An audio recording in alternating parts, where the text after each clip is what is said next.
What is the concept of temporary marriages in Islam? Mut'ah marriage. Mut'ah marriage is agreed upon Ahlus Sunnati wal Jama'ah.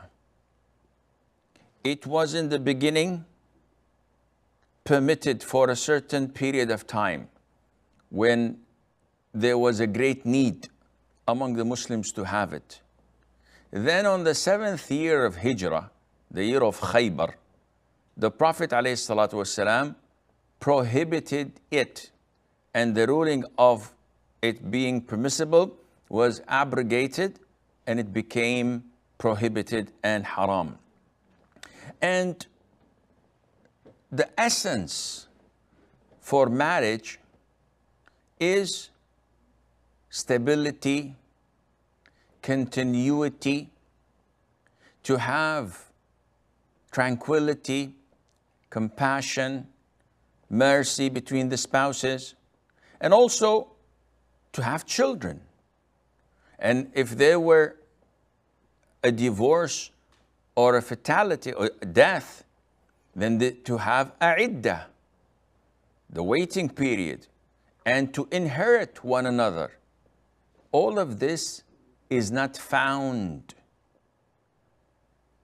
in temporary marriage known as mut'ah, because it's an agreement, it's a contract between a man and a woman to have sex for a specific period of time in exchange of a specific amount of money. Once the contract is over, there's no need to divorce.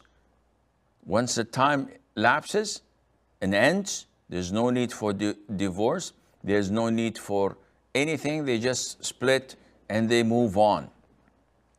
Nowadays, this is considered to be another form of fornication or adultery. It's zina. The contract is invalid, and the marriage is invalid. And the children are most likely, if there were children, because usually the agreement is not to have children, are born out of wedlock. And a woman in such a marriage is like a prostitute. She moves from one man to the other because it's a fixed contract, a day or two, a week or two, and then it's ended. Unlike normal marriages, where the couple enter in such an institution with the hope that this continues until one of them dies, till death does them apart. Now, one may argue, then why was it permitted in the beginning? This is a ruling from Allah Azza wa Jal. We have no right to question why was it allowed and then why was it prohibited later on. This is according to Allah's wisdom. At the time, there was a need for it. Allah permitted it. The companions used it. But after a while, it became prohibited once again. And since then till date, the prohibition stands. And this is the vast majority of the opinion of all companions of the Prophet ﷺ. And even those like Ibn Abbas, who in the beginning thought it was still valid, was taught by Ali ibn Abi Talib and other great companions that this was abrogated. And you did not know about that. And he came back to the opinion of majority, so that it was the consensus of all companions at a particular time that this was abrogated and haram. Now, only the Rafidah practice this.